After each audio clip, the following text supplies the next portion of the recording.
Praise the Lord. நான் தான் ஈசாக்கின் மனைவியாகிய ரெபேக்காள். என்னை எல்லோரும் அழகுள்ள பெண் என்றும் தேவனுக்கு பயந்த குணசாலி என்றும் கூறுவார்கள். ஒரு நாள் என்னுடைய தகப்பன் வீட்டில் நான் இருக்கும் பொழுது கிணறில் போய் தண்ணீர் கொண்டு வருவது உண்டு. அப்படி கிணற்றில் தண்ணீர் கொண்டு வரும்போது தூர தேசத்திலிருந்து ஒரு மனிதன் வருகிறத கண்டேன்.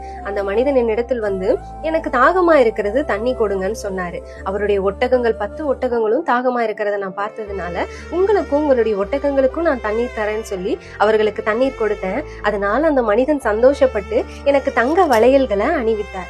இதனால நான் என் வீட்டுல போய் என் அப்பா அம்மா கிட்ட, அண்ணா கிட்ட சொல்லும் போது அவங்க ஆச்சரியப்பட்டாங்க. அப்ப இந்த மனிதன் வந்து சொன்னாரு, தன்னுடைய எஜமானாகி ஈசாக்குக்கு பெண் பார்க்க வந்ததாகவும் அந்த எஜமானுக்கு என்னை மனைவியாக்கி கொள்ள விரும்புகிறதாகவும் சொன்னாரு. அப்படி சொல்லும் போது இது தேவ சித்தமா எனக்கு பட்டது. அதனால என் தாய் தகப்பன் என்னிடத்தில் கேட்கும் போது நான் போறேன்னு சொன்னேன். இதனால என்னுடைய தாய் தகப்பன் என்னை ஆசீர்வதித்து, நீ கோடா கோடியாய் பெருகுவாய் மகளேன்னு சொல்லி என்னை அனுப்பினாங்க. அப்படி நான் போய் ஈசாக்கை திருமணம் செய்து கொண்டேன். ஈசாக்கு தன்னுடைய தாய் இல்லாததுனால துக்கமா இருந்தாரு. என்னை திருமணம் செய்து கொண்டதுனால அவருடைய துக்கங்கள்லாம் மாறிச்சு. நாங்க ரொம்ப அன்பான கணவன் மனைவியா இருந்தோம். எங்களுடைய உறவு எப்படின்னா, ஒரு ஃப்ரெண்ட்ஸ் எப்படி இருப்பாங்களோ அந்த அளவுக்கு நாங்க வந்து டீப்பான லவ்ல இருப்போம். அப்படி இருந்தும் எங்களுக்கு 20 வருஷம் குழந்தைகள் இல்ல.